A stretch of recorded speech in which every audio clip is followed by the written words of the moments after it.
천조국 미국이 전 세계 초강대국들을 모조리 끌어들여 정리하면 20년이면 될 줄 알았습니다. 그러나 아무런 소득도 올리지 못했고 오히려 탈레반에게 아프가니스탄을 내주면서 국제 정세는 더 혼란스러워지고 말았는데요.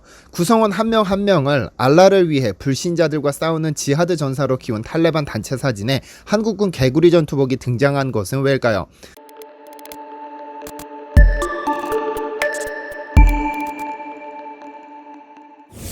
안녕하세요, 디스메터리입니다. 세계에서 가장 강력한 군사력으로 2위 중국부터 10위 한국이 쓰는 국방비를 모두 합쳐도 잽도 안 되는 미국은 2001년 무서운 결심을 내렸습니다. 미국에 씻을 수 없는 치욕을 안긴 오사마 빈라덴을 비호하며 내놓지 않는 탈레반의 근거지 아프가니스탄을 쓸어버리겠다고 했습니다. 그리고는 항구적인 자유작전을 내세워 영국과 함께 아프가니스탄을 침공했고 20년간 미국, 영국, 캐나다, 독일, 호주 등등 수많은 강대국이 참전했으나 결과는 패배로 귀결됐습니다. 바이든 대통령은 더 이상 아프가니스탄에서 미국의 임무는 끝났다면서 싸우려 하지 않는 이들을 위해 미군이 더 이상 머물 이유를 찾지 못한다고 말했습니다. 실제로 미국이 철수를 발표한 지 4개월 만에 수도 카불까지 함락되면서 아프가니스탄은 다시 탈레반의 손에 넘어가고 말았죠. 흔히 아프가니스탄을 두고 강대국들의 무덤이라고 부릅니다. 이곳은 강대국들이 끊임없이 탐내왔지만 그 누구도 완벽히 장악하지 못한 곳이니까요. 아시아로부터 중앙아시아, 남아시아, 중동을 잇는 전략적 요충지인 관계로 이곳을 장악하면 강대국은 육로로 어디든 진출할 수 있는 발판을 마련할 수 있지만 아프가니스탄은 단 한 번도 완벽하게 점령된 적이 없습니다. 19세기 영국과 러시아가 아프간을 두고 그레이트 게임을 벌였습니다. 러시아가 부동항을 얻기 위해 남하하자 영국은 이를 견제하기 위해 아프간을 침공했고 제1, 2, 3차에 걸친 전쟁으로 일시적으로 점령했으나 결국 끈질긴 저항으로 1919년 아프간의 독립을 허용했죠. 소련은 1979년 냉전 시기 친소련파에 저항하는 무장 세력 무자헤딘을 진압한다는 명분을 내세워 아프간을 침공했으나 10년간 전쟁으로 97조 원을 쏟아붓고는 1989년 철수하고 말았죠. 이때 급격히 재정 상황이 악화되면서 결국 소련 붕괴의 단초가 되었는데요. 미국 역시 2001년 항구적인 자유작전을 개시해 미국의 치욕을 씻으려 했으나 결국 102조 원을 쏟아부었음에도 발을 빼고 말았습니다. 사실상 항복을 선언한 것이죠. 그런데 아프가니스탄을 완벽히 장악한 집단이 있었으니 바로 탈레반입니다. 탈레반은 1994년 아프간 남부에서부터 이슬람 이상국가를 건설한다는 목표를 내세워 등장했습니다. 그들은 파키스탄의 군사적인 지원 속에 세력을 급속히 확장했고 결국 1996년 라바니 정부를 무너뜨리고 집권에 성공하죠. 그러다 미국의 공격으로 2001년 잠시 물러났지만 20년간 무너지지 않고 버텨냈고 결국 미군이 철수하기 전에 카불을 함락시키면서 또다시 아프간을 차지했습니다. 마음만 먹으면 지구를 멸망시킬 수도 있을 만큼 강력한 한방을 가진 국가들이 아프간을 점령하지 못한 것은 이유가 있습니다. 가혹한 기후는 공격하고 싶을 때마다 발목을 잡았고 거친 산악지대는 기동력을 무력화시켰으며 반군들의 끈질긴 저항은 거세다 못해 두려울 지경이었습니다. 결국 산악 지형에서 20년을 버틴 탈레반은 다시 아프간의 주인이 되었는데요. 그런데 미국도 영국도 러시아도 고전시킨 탈레반의 단체 사진이 공개되었는데 공교롭게도 그들의 전투복이 한국군 전투복으로 밝혀져 충격을 안겼습니다. 스카이뉴스 등 외신들이 보도한 현장 영상에는 한국군이 1990년부터 2014년까지 착용했던 개구리 전투복, 공식 명칭 3군 통합 전투복을 착용한 인원이 다수 포착됐는데요. 그런데 이런 모습은 이미 몇 년 전부터 포착됐습니다. 프랑스 언론의 르피가로에 실린 탈레반에 대한 보도에서 무장대원들은 개구리 전투복으로 불리는 한국의 구식 전투복을 입고 있고 영국 BBC나 독일 슈피겔의 관련 보도에서도 행진하는 사진에서 쉽게 개구리 전투복을 찾아볼 수 있는데요. 한 대원은 호라는 한글이 박힌 야상을 입고 있으며 또 다른 대원은 왼팔에 3군 사령부 부대 마크가 새겨진 야상을 입은 모습이 보입니다. 또 단체 사진에 등장한 대원들은 병장 마크가 새겨진 야상을 입고 있어 유교 탈레반이라는 별명이 붙기도 했는데요. 그동안 국내에서는 전역자들이 의리수거함에 버린 전투복 또는 중고시장에 내다 파는 군복류가 암암리에 거래되고 있다는 건 익히 알려진 사실입니다. 당장 겨울에 번화가만 가더라도 깔깔이를 입고 활보하는 분들을 쉽게 목격할 수 있죠.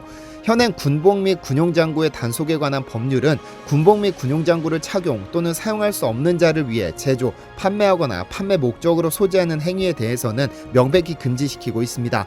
문화예술활동 등 관계 법령이 정한 특정 행사에서 사용되는 것만 예외로 하고 있죠. 외신에 찍힌 탈레반 전투원들이 착용한 전투복은 한국군이 2014년까지 사용하던 구형 전투복으로 2019년 5월 대법원 판결로 인해 현재 사용 중인 군복에 대해서만 처벌하고 있기 때문에 개구리 전투복은 처벌 대상이 되지 않습니다. 이런 이유로 이베이 등의 해외 사이트에는 한국군 전투복이 버젓이 거래되고 있는 실정입니다. 탈레반 또한 이런 경로를 통해 구형 전투복을 대량으로 입수한 게 아닐까 예상하고 있지만 전혀 사실과 다릅니다. 한국에서 납품된 것이 맞습니다. 물론 정식으로 납품한 것은 아니지만 말이죠. 프랑스 언론에 따르면 탈레반에게 흘러들어간 이 전투복은 무슬림인 나이지리아인과 파키스탄인으로 구성된 보따리상 집단이 한국을 방문해 구제 의류 도매상에서 대량으로 사들인 후 이를 납품한 것으로 드러났습니다. 이 사실이 알려지면서 한국군 개구리 전투복은 탈레반의 전투복으로 인식되기 시작했고 아프간 보안군의 교전 수칙도 개구리 전투복을 착용한 이는 탈레반으로 보고 공격하도록 변경됐다고 하죠. 이렇듯 한국과 세계를 공포에 떨게 만드는 무장단체는 전혀 관련 없는 듯 아주 조금의 접점을 가지고 있는데요. 그렇다면 이번 아프간 점령으로 다른 국가들은 불똥이 자신들에게 튈까 두려워하고 있는데 한국은 어떨까요? 한국도 그리 안전한 것은 아닌 것으로 보입니다. 지난 2004년 열린우리당 최성 의원에 따르면 미국 CIA가 지목한 9.11 배우 칼리드 셰이크 모하메드가 한국을 방문한 적이 있다고 합니다. 물론 어떤 경우에도 공격받는다는 것은 위험한 일이지만 만약 그가 한국 본토에 직접적인 공격을 가했다면 상상도 하기 싫은 사고가 생기는 겁니다. 그는 미국을 포함 전 세계를 공포에 몰아넣을 계획으로 동아시아에서 출발하는 12대의 비행기를 이용해 공격을 계획하고 있었는데요. 이른바 보진카 계획입니다. 납치한 비행기를 이용해 백악관, 국방부, 의회, FBI, CIA, 핵발전소 등등 미국의 핵심 건물들을 동시다발적으로 피해를 입힐 계획이었죠. 그러나 오사마 빈 라덴은 이 계획에 의구심을 제기하면서 결국 이 계획은 실현되지 않았는데요. 어쨌든 KSM은 한국의 항공 보안 실태를 점검하고자 필리핀 마닐라발 서울행 항공기에 탑승해 김포공항에서 10시간가량 머문 뒤에 출국했다고 알려졌습니다. 이 내용은 국내 정보기관에서 확인한 내용이기도 합니다. 한국에서는 단 한 번도 실제로 공격이 일어난 적은 없었으나 2004년 알카에다 2인자 알자와히리가 카타르 위성방송 알자지라에 한국을 직접 공격 목표로 거명해 충격에 빠뜨린 적이 있습니다. 협박이 시작된 이상 단순히 가능성의 문제가 아니라 현실이 될지도 몰랐을 일입니다. 이런 경고가 있은 후 한국은 군, 경찰, 외교통상부, 법무부 등이 긴급 경계령을 발동하고 대비태세에 들어가기도 했죠. 여기에서 그치지 않습니다. 탈레반에서는 직접 한국으로 요원을 변장시켜 파견한 적이 있습니다. 그러나 외향적인 모습이 들통날까 가장 입국하기 쉬운 외국인 노동자로 변장해서 잠입했죠. 지난 2010년 한국에서는 한 파키스탄 남성이 출입국 관리법 위반과 협박죄로 기소된 적이 있습니다. 국정원과 경찰은 4년간 물밑 수사를 진행한 결과 이 남성이 탈레반과 깊숙이 관련된 것으로 판단했죠.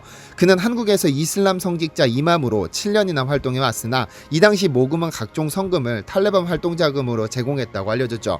원래 그는 탈레반 핵심 인원이었으나 작은 모금을 위해 여권을 위조해 한국으로 입국했고 대구에서 가장 큰 이슬람 사원의 이맘으로 성장했습니다. 그러면서 2003년 이후 위장 여권으로 무려 17차례나 한국을 드나들면서 파키스탄 한국 친선교류회장을 맡는 등 신분을 위장해왔죠. 그리고 2007년에 샘물교회 선교단이 아프가니스탄에서 납치됐을 당시 그는 국정원에 직접 탈레반과 협상해서 그들을 석방하겠다며 비밀스럽게 제안을 해왔다고 알려져 있습니다. 그러나 당시 다른 정보통을 통해 협상이 진행 중이어서 그 제안은 수락되지 않았었는데요. 만약 그가 기소되지 않았다면 어떤 일이 벌어졌을까 생각만 해도 끔찍합니다. 현재 대한민국에 거주하는 외국인 노동자는 2020년 5월 기준으로 85만 명으로 집계됩니다. 합법적인 체류자 외에도 불법 체류자까지 포함한다면 좋게 100만 명은 넘을 것으로 생각되는데요. 이제 한국은 외국인 없이는 나라가 돌아가지 않는 지경에 이르렀습니다. 다만 이들에게 비자를 내주는 과정에서 위조 여권을 사용한 적은 없는지, 범죄 기록이 있지는 않은지, 탈레반 등의 무장단체들과 연관성은 없는지 등등을 조사해 선별적으로 발급해 주는 것이 가장 좋겠지만 현실적으로는 어려움이 있다고 하는데요. 이에 대한 해결책을 찾아야 할 것 같습니다. 시청해주셔서 감사합니다.